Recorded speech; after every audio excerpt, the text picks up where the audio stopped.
Imaginez que tout ce en quoi vous avez cru pendant des années, la puissance d'une nation, l'intégrité de ses institutions, l'idée que personne n'est au-dessus des lois, commence à s'effondrer sous vos yeux. Non pas à cause d'une guerre, non pas à cause d'une attaque étrangère, mais à cause d'un seul homme, un homme qui a aimé son propre reflet plus que la République qu'il avait juré de protéger. Un homme qui a bâti son empire sur la colère des autres et qui a transformé la présidence des EEU en un comptoir commercial avec vue sur le désespoir collectif. Et si cet empire, en ce moment même, était en train de s'écrouler et que presque personne ne s'en rendait compte? Ce n'est pas l'effondrement qui fait peur, c'est l'indifférence avec laquelle il est accueilli. Une indifférence construite lentement, nourrie par des décennies de confort, de gros titres manipulés, de fidélité achetée à coups de flatteries creuses et de places réservées à des dîners de gala. Comment en sommes-nous arrivés là? À quel moment l'Amérique s'est-elle habituée à voir son nom mis aux enchères sur le marché international? Et pourquoi ceux qui devraient tirer la sonnette d'alarme préfèrent-ils la complicité à la confrontation? Lindsey Graham avait autrefois des principes. Du moins, c'est ce qu'il disait. En 2015, il montait sur les estrades pour avertir que Donald Trump était un pyromane raciste, un démagogue dangereux, une menace réelle pour la démocratie. Ces mots ne venaient pas d'un militant de gauche, ni d'un éditorialiste progressiste.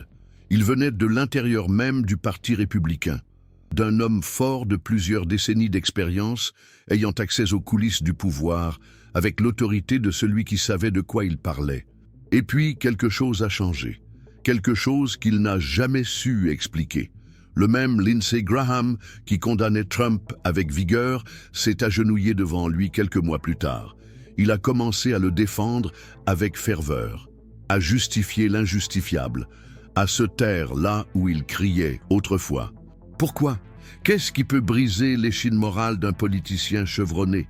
La peur de perdre son poste, la terreur d'être englouti par la machine qu'il a lui-même aidé à construire, ou simplement le calcul froid selon lequel, pour survivre dans le nouveau parti républicain, il fallait se courber jusqu'à ne plus pouvoir se relever. Mais Graham n'est qu'un symptôme, le signe le plus visible d'une maladie plus profonde. L'étincelle véritable ne vient pas de celui qui trahit en silence. Elle vient de celui qui, avec courage, décide de rompre ce silence. Et c'est là qu'intervient Chris Murphy, un nom qui n'apparaît presque jamais à la une. Un sénateur démocrate de l'État du Connecticut, quelqu'un qui, en des temps normaux, serait juste une voix parmi 100. Mais nous ne vivons pas une époque normale, et lorsqu'il s'est levé au Sénat pour parler, ce n'était pas pour faire un discours, c'était pour dénoncer. Pour nommer, avec documents à l'appui, ce que beaucoup font semblant de ne pas voir. Ce que Murphy a révélé, ce ne sont pas des suppositions, ce ne sont pas des rumeurs, ce sont des faits. Des pays du Moyen-Orient, comme le Qatar et les Émirats arabes unis, ont injecté des sommes de plusieurs millions directement dans des affaires liées à la famille Trump. Il ne s'agissait pas d'accords diplomatiques. Ce n'étaient pas des traités bilatéraux, c'étaient des paiements, des cadeaux déguisés en investissements, des concessions en échange de secrets, des informations sensibles de sécurité nationale transmises en coulisses, un troc obscène de faveurs, où la monnaie était la souveraineté américaine et le prix, l'enrichissement personnel. Et pourtant, même face à tout cela, le système hésite, le Congrès hésite, les journaux hésitent, car la vérité, lorsqu'elle est dite sans détour, laisse peu de place aux excuses. Et Murphy a été clair. Il n'a pas simplement dénoncé, il a agi. Il a annoncé qu'il utiliserait tous les moyens possibles pour bloquer la vente d'armes à ces pays. Il a exigé des votes au Sénat. Il a nommé les bénéficiaires. Il a montré les contrats. Et il a demandé devant tous, jusqu'à quand allons-nous faire semblant que tout cela est normal? Ce qui est en jeu ici, ce n'est pas un simple contrat de défense. Ce n'est pas un désaccord partisan.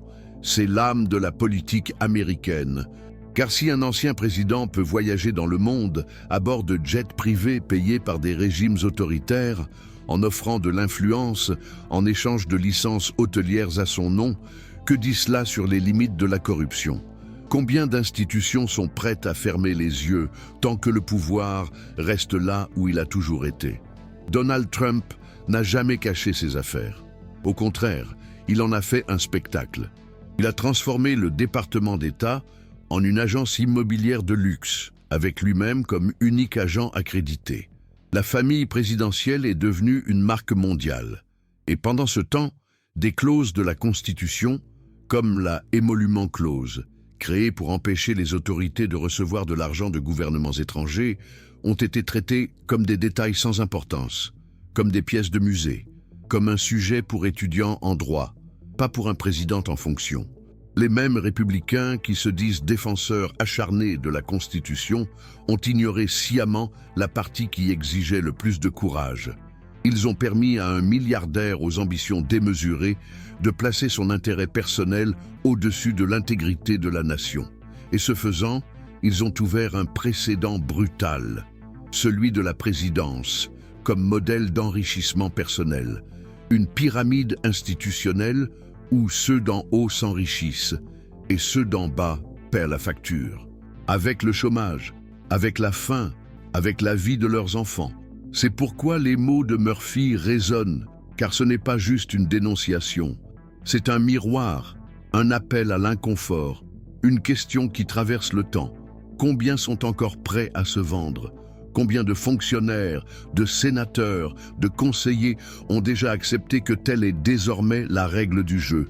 Et surtout, qui est prêt à la briser? Voilà la tension qui traverse le Congrès. Voilà la fissure qui s'élargit dans les couloirs du pouvoir. Et à chaque nouveau silence, à chaque nouveau geste de normalité feinte, elle grandit.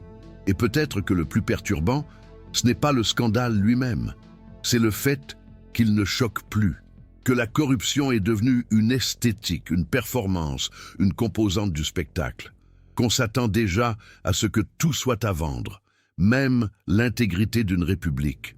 Mais si cette histoire n'était pas encore terminée, et si la rupture du silence de Murphy n'était que le début d'une réaction en chaîne, et s'il y avait d'autres, dans les coulisses, les commissions, les tribunaux, prêts à faire de même, que se passe-t-il quand un empire bâti sur le secret et la soumission commence à être exposé de l'intérieur? La réponse est peut-être proche, et elle ne viendra pas avec des feux d'artifice, ni avec des titres glorieux. Elle viendra au moment où ceux qui applaudissaient autrefois commenceront à détourner le regard, et au moment où les questions cesseront d'être murmurées pour résonner à haute voix comme une accusation impossible à ignorer. Et si le prochain à rompre le silence était quelqu'un que vous n'auriez jamais imaginé? On ne se réveille pas un matin dans un pays corrompu, pas du jour au lendemain, pas avec des sirènes, pas avec des communiqués en direct à la télévision nationale. La corruption ne passe pas par la porte d'entrée, elle s'infiltre, d'abord dans les couloirs, ensuite dans les mots, et enfin dans les gestes, qui ne choquent plus personne. C'est ainsi que tout change, non par imposition, mais par épuisement, par la répétition du mensonge jusqu'à ce qu'il paraisse neutre, par l'usage calculé du cynisme comme mécanisme de défense, jusqu'au jour où une mère, un enseignant, une infirmière, un routier quelconque, des gens entre 30 et 65 ans, ceux qui portent le pays sur leurs épaules, commencent à penser que cela ne vaut plus la peine d'y croire. De l'extérieur, tout semble encore fonctionner. Les supermarchés ouvrent, les trains circulent, les discours continuent d'être prononcés sur des estrades décorées de drapeaux. Mais à l'intérieur, quelque chose s'est déplacé. Une fissure imperceptible a commencé à grandir. Et si vous y prêtez attention, vous la ressentirez. Pas dans les journaux télévisés, mais dans les silences entre les phrases. Dans la manière dont les voisins parlent politique, avec un regard fatigué, comme s'ils avaient déjà renoncé. Dans la façon dont les informations sont devenues prévisibles et les scandales recyclables. C'est dans ce climat précis que Chris Murphy décide d'agir. Pas avec spectacle, mais avec lucidité. Avec le courage de celui qui peut encore s'indigner. Alors que beaucoup essaient encore de minimiser les faits, comme s'ils n'étaient qu'un bruit d'opposition, Murphy les expose un par un. Des pays étrangers, comme le Qatar et les Émirats arabes unis, n'ont pas seulement financé des entreprises liées à la famille de l'ancien président, ils l'ont fait de manière explicite, directe, documentée. Des millions de dollars ont été versés à des sociétés nouvellement créées, sans historique opérationnel, mais avec un nom de famille politique. Des réunions privées ont permis de traiter de décisions publiques comme de faveurs personnelles. Des concessions diplomatiques ont été accordées en échange d'accords immobiliers. Et ceux qui se souviennent des scandales du Watergate, de l'affaire Iran-Contra ou de tant d'autres épisodes où la démocratie a vacillé, savent, cette fois, c'est différent. Pas parce que c'est pire, mais parce que cela ne dérange plus. Murphy le comprend. Le problème n'est pas seulement Donald Trump. Le problème, c'est la banalisation du modèle qu'il incarne. L'utilisation de la plus haute fonction du pays comme tremplin pour un réseau d'intérêts privés.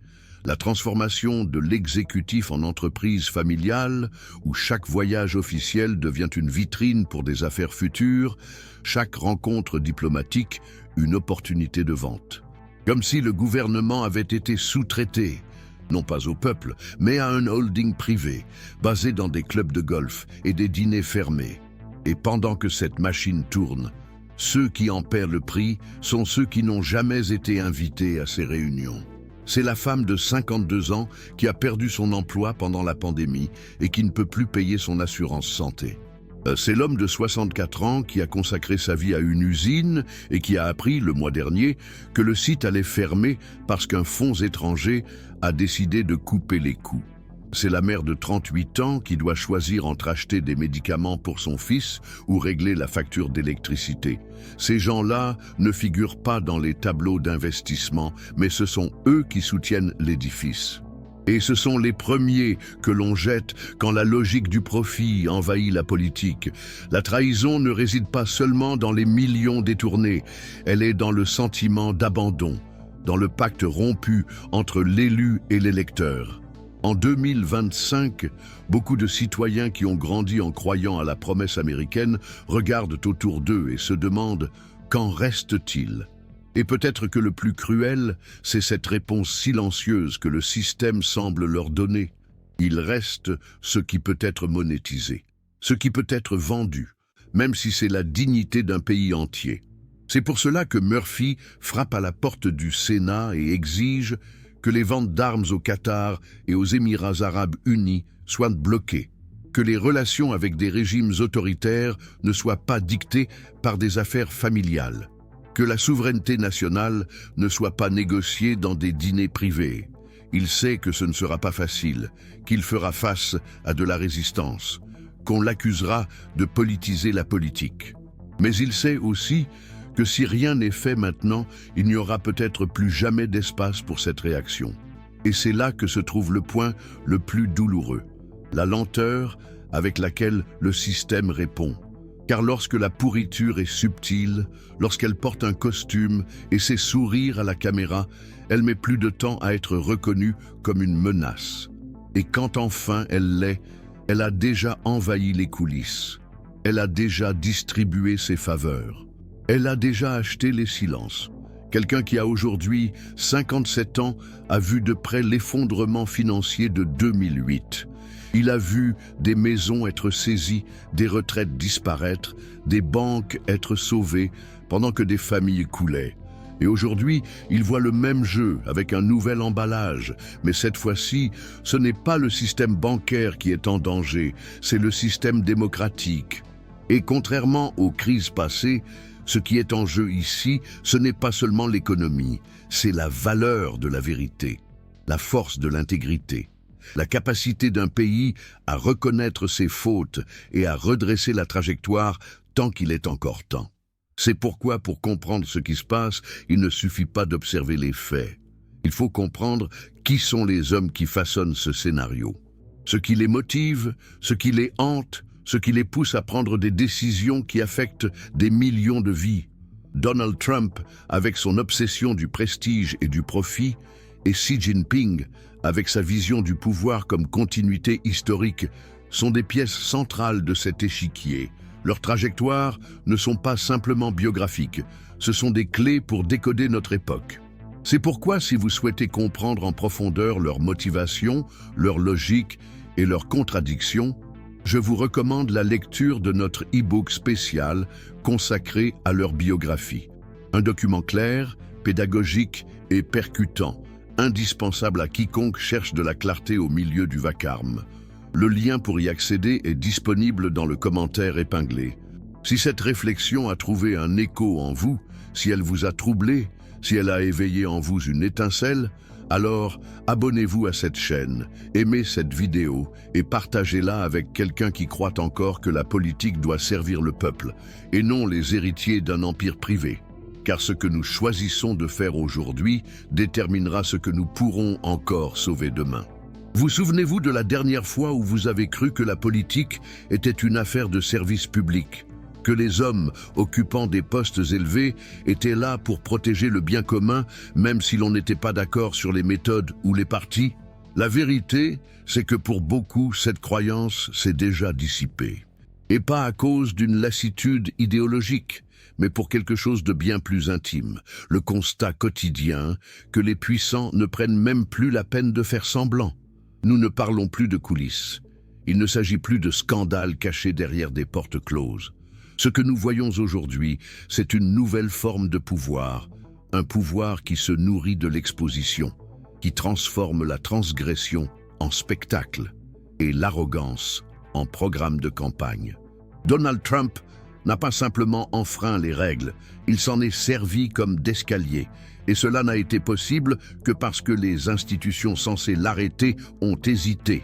Certaines par commodité, d'autres par lâcheté, et beaucoup parce qu'elles ont découvert qu'il y avait des profits à tirer du vide laissé par la honte. Mais si la forme de corruption la plus dangereuse n'était pas celle qui se compte en chiffres, et si elle portait un autre nom, la normalisation.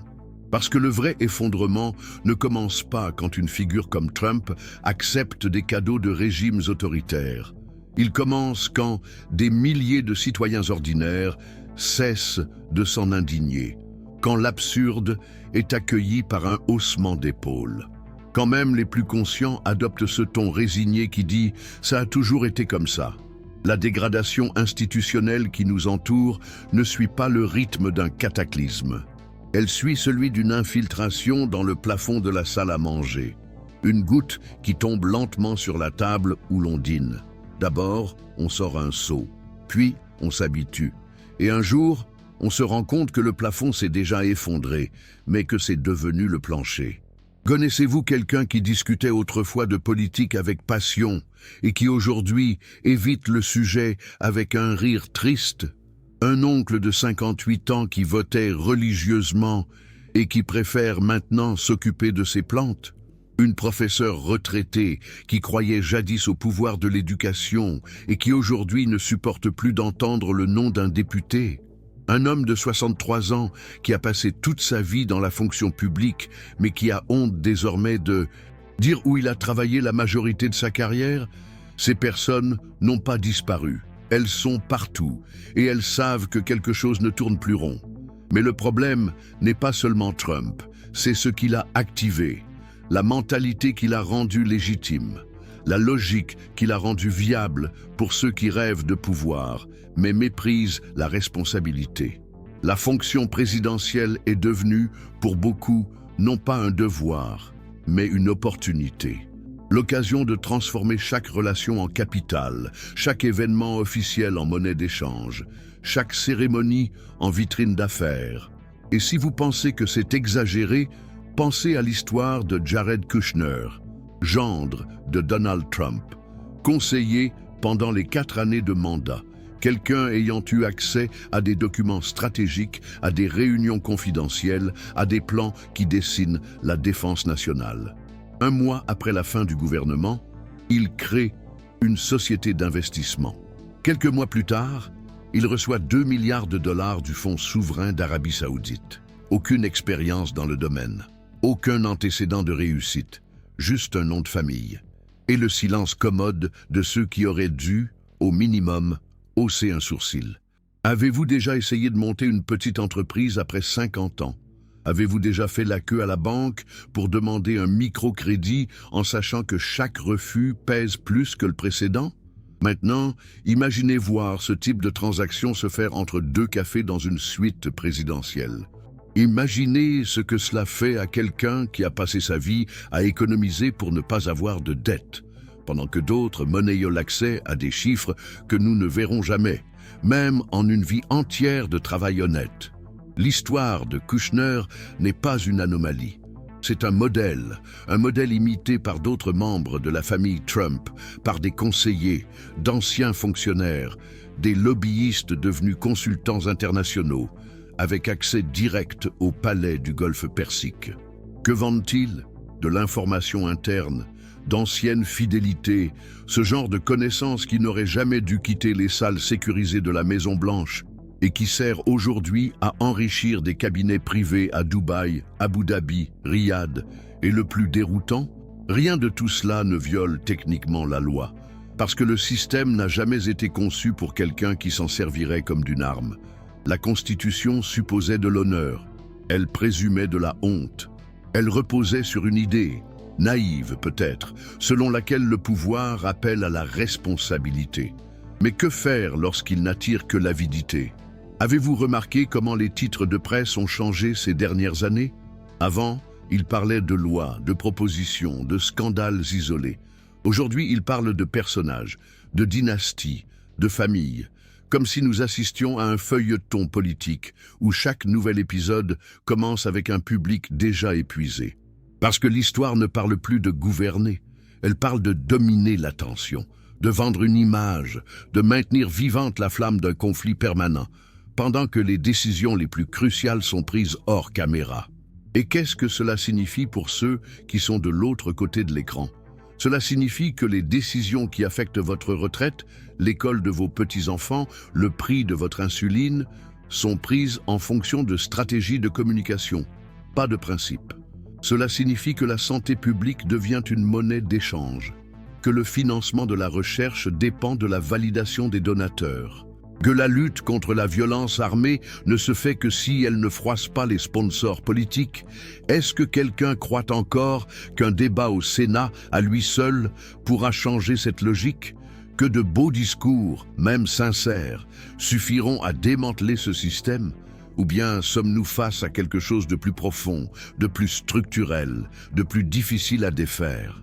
La normalisation de la corruption institutionnelle n'est pas un accident. C'est le résultat de choix. Petit, quotidien, discret, le vote donné avec méfiance mais donné tout de même, le scandale partagé avec un commentaire ironique mais jamais questionné, le silence face à la blague raciste, à l'insulte voilée, à l'abus déguisé en politique. Tout cela construit le décor dans lequel nous évoluons désormais. Et si c'était différent? Et si à chaque information de ce genre, quelqu'un posait une question dérangeante? Et si, au lieu d'ignorer, on choisissait d'exposer, pas avec une rage aveugle, mais avec lucidité, avec engagement, avec la conviction que la décence a encore sa place, que la politique ne doit pas être un théâtre vide, aux rideaux dorés et aux répliques apprises, qu'il est encore temps d'exiger un autre scénario. Parce que derrière chaque visage qui sourit aux côtés de dictateurs dans des sommets à plusieurs milliards, il y a un choix que quelqu'un n'a pas fait. Et c'est précisément pour cela que nous devons continuer à parler. Parce que le silence, à ce stade, n'est plus de la neutralité. C'est de la complicité. Et si vous sentez qu'on a perdu quelque chose, mais que vous sentez aussi qu'il reste quelque chose à sauver, alors cette histoire est la vôtre. Parce qu'elle parle de nous. De ceux qui ont vieilli en payant leurs impôts, croyant que l'effort serait récompensé. De ceux qui ont grandi en entendant que le futur était une conquête collective. De ceux qui regardent encore leurs enfants avec le désir d'autre chose que du cynisme. C'est le combat qui se joue aujourd'hui, non pas entre des partis, mais entre deux visions du monde, celle qui voit le pouvoir comme un privilège réservé à quelques-uns et celle qui croit encore que gouverner, c'est servir. Et dans cette lutte, chaque geste compte. Même celui de s'informer, même celui de continuer à poser des questions. Dans les prochains chapitres, nous regarderons un autre visage, celui de quelqu'un qui a refusé de plier, qui a quitté les couloirs de l'hôpital pour affronter ceux du pouvoir. Mais avant cela, si vous voulez comprendre comment ce type de leadership se forme, comment naissent des figures comme Donald Trump ou Xi Jinping, comment mûrissent leurs pulsions, comment se façonnent leurs obsessions, alors ne manquez pas notre e-book spécial sur les biographies de ces présidents, car comprendre leur passé est l'une des façons les plus puissantes d'interpréter notre présent. Le lien est dans le commentaire épinglé. Si ce contenu a trouvé un écho en vous, s'il a réveillé quelque chose qui sommeillait, aimez cette vidéo, abonnez-vous à la chaîne et partagez-la. Votre attention peut être le premier pas vers un renversement, car l'histoire ne change pas toute seule. Elle a besoin de regards ouverts et de ceux qui acceptent de voir jusqu'au bout. Elle ne le savait pas encore, mais ce jour-là ne finirait pas comme les autres. Non pas parce que quelque chose de spectaculaire allait se produire, mais parce que contrairement aux jours précédents, elle avait enfin décidé qu'elle ne pouvait plus accepter. La blouse blanche était encore humide de la course du matin. Ses yeux brûlaient encore de la garde de nuit, mais ce qu'elle ressentait dans son corps n'était pas de la fatigue. C'était une forme de colère qui ne crie pas, mais qui brûle à l'intérieur. Une lucidité amère, presque douce. Son nom était Annie Andrews. Et pendant que les noms les plus bruyants de la politique souriaient devant les caméras, elle marchait dans les couloirs étroits d'un hôpital pour enfants, où chaque silence dissimulait une question que personne n'osait poser à voix haute. Pourquoi les enfants continuent-ils de mourir de maladies qui ont déjà un traitement? La réponse ne se trouvait ni dans les rapports, ni dans les tableurs. Elle était là, dans les veines fragiles qui refusaient d'absorber le médicament parce que le protocole était obsolète, dans les pleurs étouffés des mères à qui l'on disait, pour la 3e fois, que l'opération de leur enfant était reportée faute de lits disponibles, dans chaque professionnel de santé qui, malgré l'épuisement, refusait d'abandonner, mais savait que le système, lui, avait déjà renoncé. Et elle voyait tout cela, avec des yeux qui ne détournaient pas le regard, avec des mains qui avaient trop ressenti, et une mémoire qui enregistrait le nom de chaque patient comme une alerte silencieuse. N'oublie pas pour qui tu te bats. Qu'est-ce qui pousse une médecin à défier la machine politique la plus violente et indifférente de la planète? Pourquoi quelqu'un abandonnerait-il une routine, aussi dure soit-elle, pour entrer dans un espace où la vérité se mesure en votes achetés et le silence en dons millionnaires? Ce n'était pas la vanité, ce n'était pas le calcul, c'était la culpabilité d'avoir vu de petits corps vaincus par des maladies qui avaient un nom, un traitement, une littérature, mais aucune priorité. Et cette culpabilité n'arrêtait pas de poser la même question. Que vas-tu faire maintenant?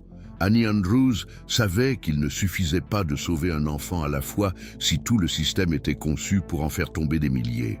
Que chaque guérison individuelle devenait presque une consolation cynique face à la faillite d'un modèle qui acceptait la mort tant qu'elle restait silencieuse, tant qu'elle ne passait pas au journal télévisé, tant qu'elle restait économique. Elle n'était pas une figure politique, elle n'avait jamais assisté à un cocktail à Washington, elle ne faisait partie d'aucun cercle d'influence. Et c'est précisément pour cela qu'elle est devenue dangereuse. Parce qu'elle parlait avec l'autorité de celle qui a vu ce que d'autres ne font que débattre. Et lorsqu'elle décida de se présenter, elle ne s'entoura pas de conseillers en communication. Elle apporta des dossiers médicaux, des histoires, des images qu'aucune campagne financée par des consultants ne pouvait manipuler, parce qu'il n'y avait pas de slogan.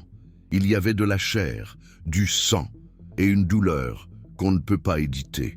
Mais le système n'aime pas ceux qui parlent de douleur sans s'excuser, qui exposent les blessures sans chercher à les embellir. Et elle le comprit dès les premiers jours. On l'accusa de faire du sensationnalisme. On l'accusa d'utiliser les enfants à des fins politiques. On lui demanda si elle avait les compétences nécessaires, comme si quelqu'un qui passe 10 heures par jour à lutter contre la mort avait encore besoin de légitimité. Pendant ce temps, les autres candidats serraient des mains avec la pratique de ceux qui ont oublié qu'il y a des nerfs sous la peau. Ils souriaient aux côtés d'entrepreneurs dont les profits dépendent de la misère. Ils étaient encensés par des chaînes de télévision financées par des fabricants d'armes, des compagnies pétrolières et des laboratoires pharmaceutiques. Et pourtant, c'était eux qu'on qualifiait de sérieux, de réalistes, de crédibles. Annie ne promettait pas des miracles. Elle promettait un affrontement. Elle affirmait sans détour que les priorités étaient inversées, qu'une société qui accepte que la première cause de mortalité chez les enfants soit l'usage des armes à feu est, au minimum, malade.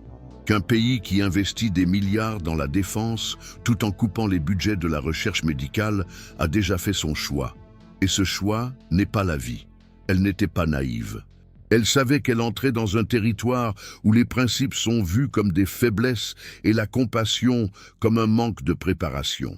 Mais elle savait aussi qu'il y avait quelque chose de plus dangereux que d'être battue. Ne rien tenter. Revenir chaque jour à l'hôpital avec la sensation que rien ne changera, que tout continuera à être décidé par des hommes qui n'ont jamais tenu un enfant mourant dans leurs bras, qui n'ont jamais nettoyé le sang sur un brancard, qui n'ont jamais senti l'odeur d'une chambre d'attente qui n'aura pas le temps de devenir une chambre de soins.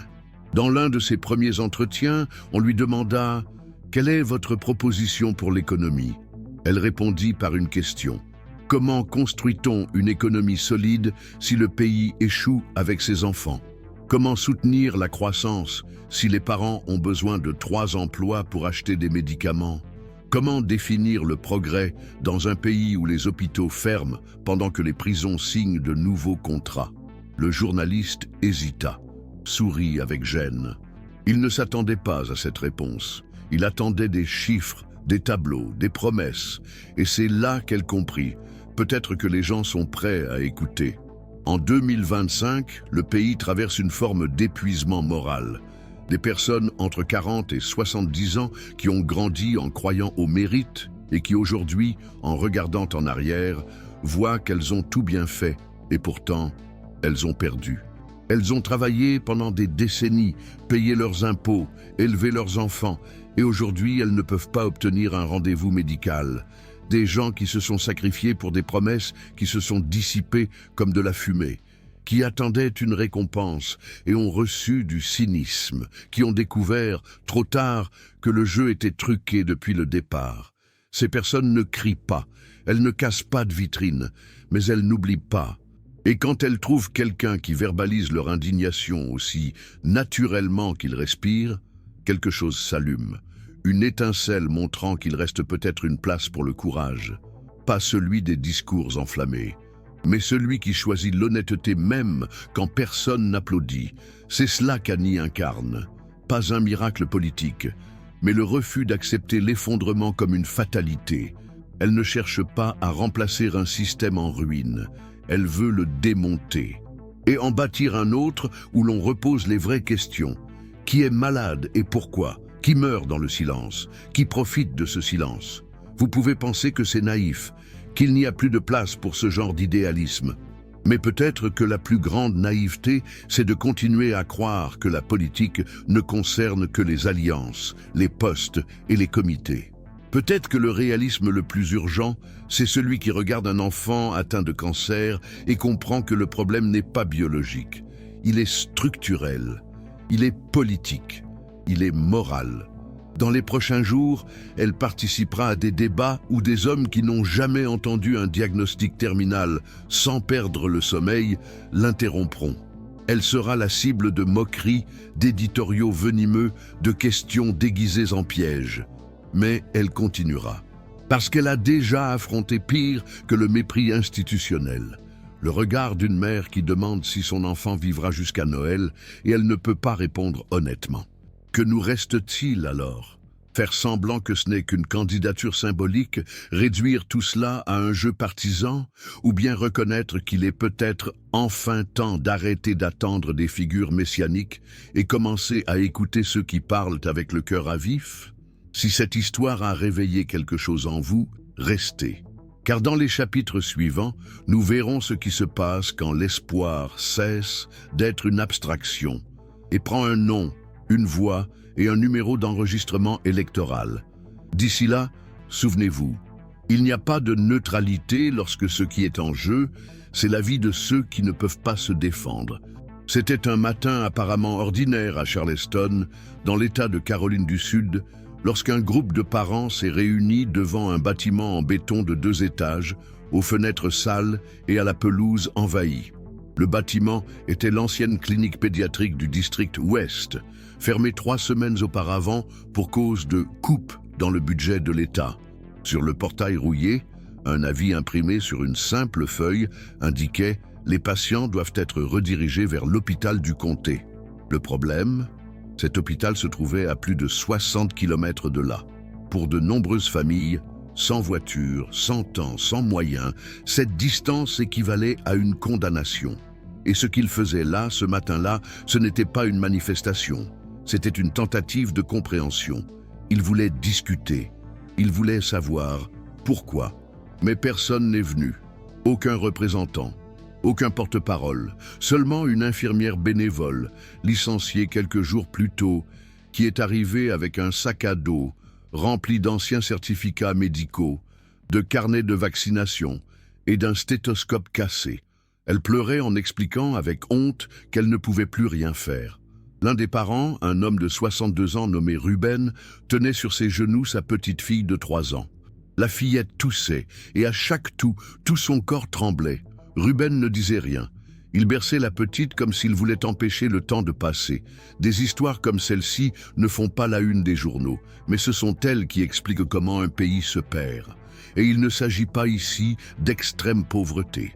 Il s'agit d'un abandon de l'État au cœur même du 25e siècle de la République. Dans un pays qui est à la pointe de l'innovation technologique mondiale, mais qui n'est pas capable de maintenir ouvertes des cliniques pédiatriques de base. Comme si l'éclat des progrès masquait la moisissure des absences.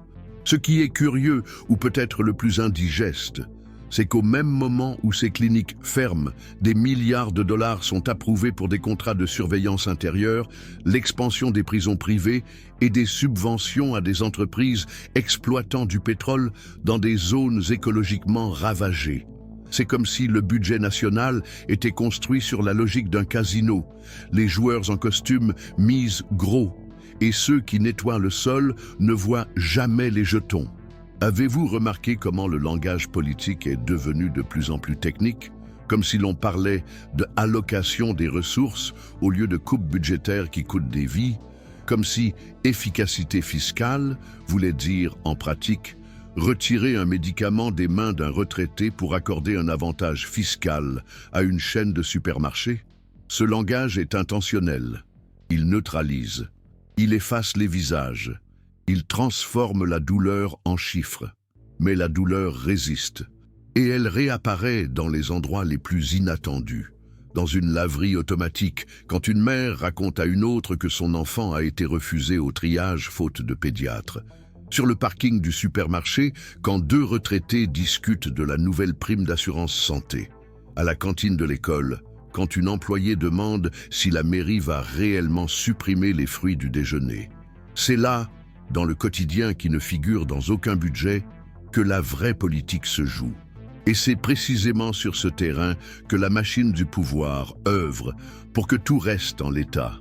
Car plus la douleur est dispersée, plus il est difficile de la transformer en résistance.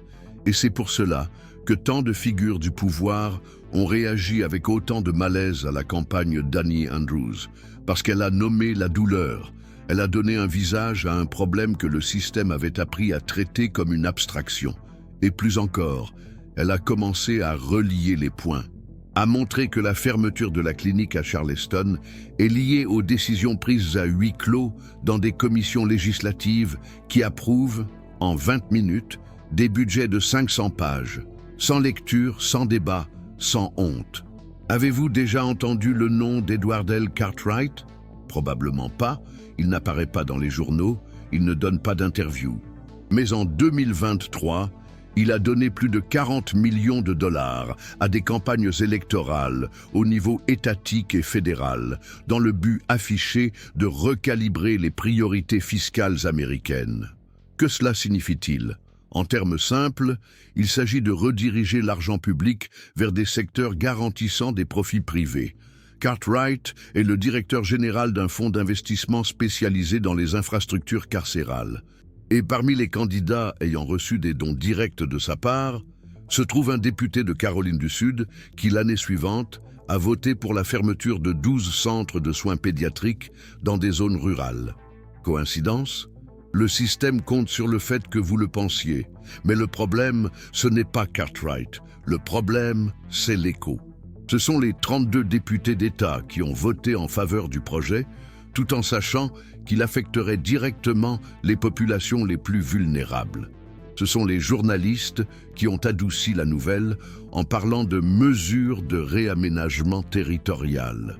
Ce sont les maires qui, par peur de perdre des financements, se sont tus. Et ce sont les électeurs qui, face à l'accumulation de tragédies quotidiennes, n'ont plus eu la force de réagir. Combien de pertes faudra-t-il pour que l'indignation devienne plus forte que la peur ? Combien de salles de classe vides? Combien de lits désactivés? Combien de plaintes classées faute de personnel? La vérité, c'est que l'effondrement ne se manifeste pas par un avertissement. Il s'installe dès que la douleur devient normale. Et il y a un chiffre qu'il faut dire. Entre 2024 et 2025, le nombre d'hospitalisations d'enfants en état critique dans les zones sous-desservies a augmenté de 37%. Non pas à cause d'épidémies, mais à cause de la négligence, du démantèlement structurel, d'une politique délibérément conçue pour favoriser une minorité qui n'a jamais mis les pieds dans une salle d'attente publique. Connaissez-vous l'odeur d'une salle d'attente où il n'y a plus d'espoir? Elle est différente. Il n'y a pas de colère. Il y a un silence qui brûle, fait de regards baissés, de mains tremblantes tenant de vieilles ordonnances, de questions répétées avec une voix étranglée. Est-ce qu'ils vont m'appeler aujourd'hui? Y a-t-il encore de la place? Pendant ce temps, ceux qui décident poursuivent leur programme, participent à des forums internationaux, font des discours sur l'innovation, posent pour des photos aux côtés de dirigeants mondiaux, parlent de progrès. Mais dans leur ville, des mères comme Vanessa, 37 ans, femme de ménage, 2 filles, doivent choisir entre payer le transport jusqu'à l'unité médicale ou acheter du lait pour le mois. Ce ne sont pas des choix, ce sont des pièges, créés par une architecture du pouvoir conçue pour ne préserver qu'elle-même. Et quand quelqu'un refuse de jouer à ce jeu, quand une voix s'élève pour dire qu'un autre chemin est possible, quelque chose commence à bouger. Non pas parce que la solution est prête, mais parce que le mensonge ne tient plus. Et c'est pour cela que comprendre qui sont les personnes qui façonnent ce monde n'est pas seulement intéressant, c'est urgent. Qu'est-ce qui pousse un homme à transformer la présidence d'une république en plateforme d'autopromotion et d'affaires familiales? Qu'est-ce qui pousse un autre à bâtir un empire autoritaire au nom de la discipline et de l'unité nationale? La réponse se trouve dans les biographies, dans les traits psychologiques qui apparaissent tôt, dans les obsessions qui traversent les décennies, dans les stratégies de survie qui deviennent des doctrines politiques. Et c'est pour cela que nous mettons à disposition un e-book exclusif avec les biographies approfondies de présidents comme Donald Trump et Xi Jinping. Car ce n'est qu'en comprenant les couches de ces leaders, depuis leur jeunesse, que l'on peut décrypter clairement le paysage géopolitique actuel. Le lien d'accès est disponible dans le commentaire épinglé. Si ce contenu vous a apporté quelque chose de nouveau, quelque chose qui vous a fait respirer, réfléchir, vous arrêter un instant, pensez à vous abonner à la chaîne, à aimer la vidéo et à partager vos impressions en commentaire. Votre regard est une partie essentielle de cette conversation, car ce que nous décidons de ressentir et de refuser contribue aussi à construire le pays dans lequel nous vivons. Et cela commence maintenant, avec vous. As-tu déjà imaginé le son d'un placard vide? Pas le grincement de la porte, non. Le silence, celui qui reste après qu'une mère l'ouvre pour la 5e fois de la journée, sachant pourtant qu'il n'y a rien à l'intérieur. Ni céréales, ni riz, ni espoir. Ce son ne fait pas partie des discours, il n'apparaît pas dans les rapports du gouvernement, ni dans les spots de campagne électorale. Et pourtant, C'est le son qui définit l'année 2025 pour des millions d'Américains qui ont fait tout comme il faut et qui se demandent aujourd'hui ce qui a si mal tourné. Marla a 51 ans, 2 filles et une colonne vertébrale détruite après 29 années passées à nettoyer des écoles. Elle vit dans la périphérie de Pittsburgh et survit avec ce qu'il reste d'un programme de santé publique de l'État. Un programme qui couvre de moins en moins, mais exige de plus en plus. Une de ses dents de devant est tombée à la fin de l'année dernière. Pas à cause d'un accident, mais à cause d'un manque de soins. Lorsqu'elle sourit, elle le fait en accompagnant son geste d'un discret mouvement de la main pour cacher l'absence. Et malgré tout, elle sourit. Parce que si elle s'arrête, elle craint de ne plus pouvoir recommencer. Marla ne connaît pas Washington. Elle n'a jamais voté pour changer le monde. Elle voulait simplement que le monde cesse de l'écraser. L'écraser avec des hausses silencieuses sur ses factures d'électricité, avec le retrait discret de médicaments de la liste des produits subventionnés, avec la fermeture de programmes qualifiés de inefficaces, même lorsqu'ils étaient les seuls à fonctionner. L'écraser avec une machine bureaucratique qui promet du soin, mais n'offre que du mépris. Et derrière cette machine, il y a des noms, des visages, des mains qui signent des décrets avec des stylos dorés tout en parlant de liberté économique devant des tribunes pleines de caméras et vides de compassion. La question qui revient comme un écho corrosif: à quel moment la valeur de la vie a-t-elle été réduite à un simple taux de rendement? Qui a décidé que la douleur ne comptait que si elle générait du profit? Et le plus troublant, pourquoi avons-nous accepté cela si facilement? Dans un auditorium presque vide à Des Moines, dans l'État de l'Iowa, un professeur retraité de 68 ans a levé la main après une conférence sur les investissements étrangers. Il a posé une question d'une voix tremblante mais ferme. Si mon petit-fils n'a pas accès aux antibiotiques de base parce qu'ils ne sont plus rentables, qui ce pays est-il en train de sauver exactement? Personne n'a répondu. Le modérateur l'a remercié pour sa participation, a souri et est passé à la question suivante. Mais sa question est restée suspendue, comme une fumée épaisse, difficile à dissiper. Le véritable tour de force du pouvoir, ce n'est pas de cacher l'injustice. C'est de la faire paraître inévitable, naturelle, comme s'il existait une loi non écrite disant « certains naissent pour voyager en jet privé ». D'autres pour attendre 3 heures dans un service d'urgence aux lumières vacillantes et à l'odeur de moisi. Sauf que rien de cela n'est naturel. Il s'agit de décisions concrètes, délibérées. Comme celle qui a supprimé le financement de l'Université fédérale de Louisiane en 2025, entraînant la fermeture d'un laboratoire de recherche sur le cancer infantile. Le même laboratoire qui, 1 an auparavant, avait identifié un composé prometteur dans les cellules immunitaires de patients en rémission totale. Mais le composé est resté dans un tiroir, le laboratoire dans le noir, et les chercheurs redistribués. Un mot élégant pour dire licencié discrètement. La justification était limpide. Il n'y a pas de budget disponible pour des recherches sans rentabilité immédiate. Comme si le temps d'une découverte pouvait se mesurer à l'horloge d'un investisseur. As-tu déjà réfléchi à quel type de civilisation nous sommes en train de bâtir si tout ce qui ne peut pas être vendu est simplement abandonné?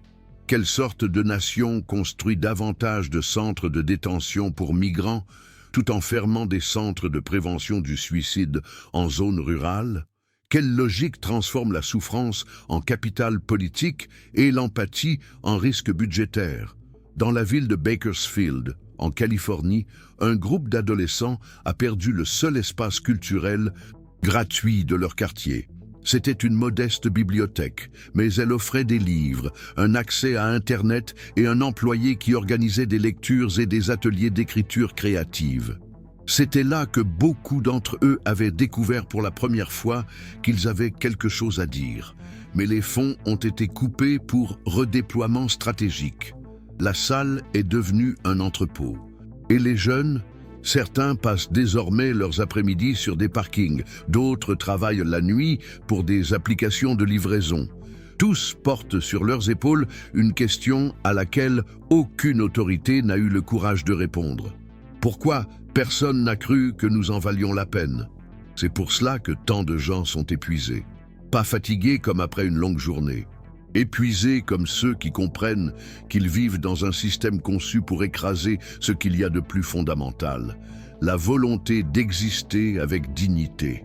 Et cette fatigue, contrairement à ce qu'espèrent ceux qui en profitent, ne se transforme pas toujours en apathie. Parfois elle devient rage, parfois elle devient décision. La décision de ne plus voter pour ceux qui sourient facilement, mais légifèrent cruellement. La décision de parler, même en tremblant. D'enregistrer des vidéos avec un vieux téléphone. De se tenir debout sur une caisse de lait, sur une place publique, et dire qu'ils n'acceptent plus.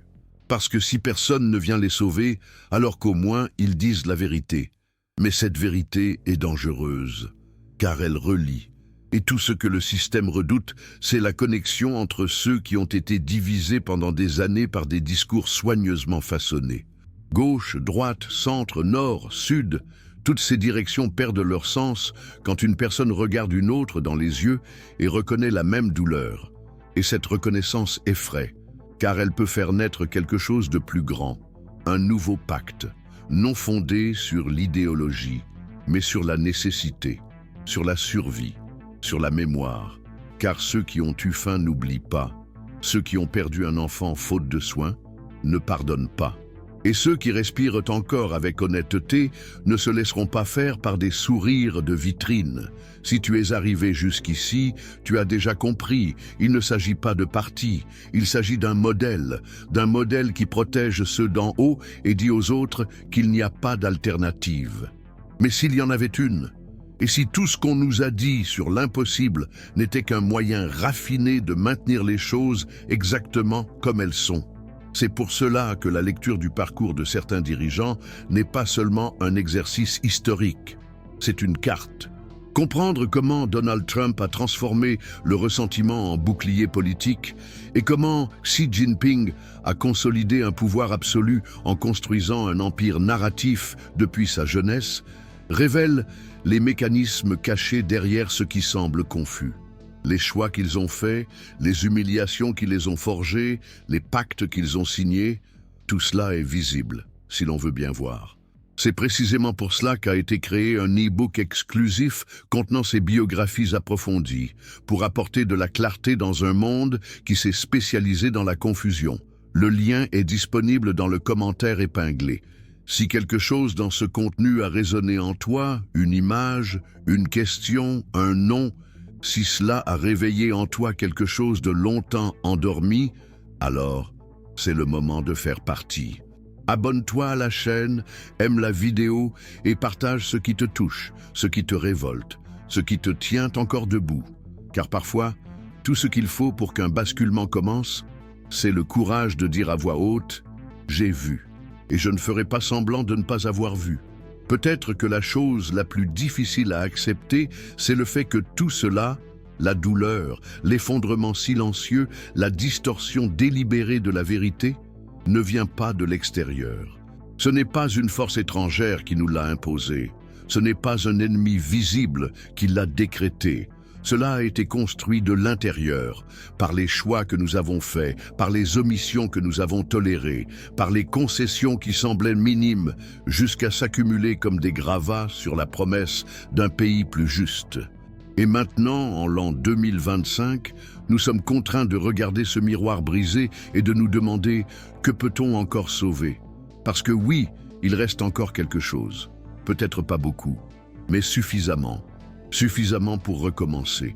Et cela commence avec la capacité de se souvenir, de nommer, de ne pas permettre que ce qui a été vécu tombe dans l'oubli confortable de ceux qui prospèrent sur la mémoire courte. C'est pour cela que nous t'avons raconté l'histoire d'Annie Andrews, la médecin qui a décidé de ne pas se taire, celle de Marla et de son sourire incomplet, celle de Ruben et de sa petite fille dans des bras qui ne devraient pas porter un tel poids, celle de jeunes sans bibliothèque, de chercheurs réduits au silence, de villes où l'espoir se mesure en kilomètres jusqu'à l'hôpital le plus proche. Aucune de ces histoires n'est une métaphore. Toutes sont concrètes et en même temps universelles. Mais il y a quelque chose d'encore plus troublant que tout cela.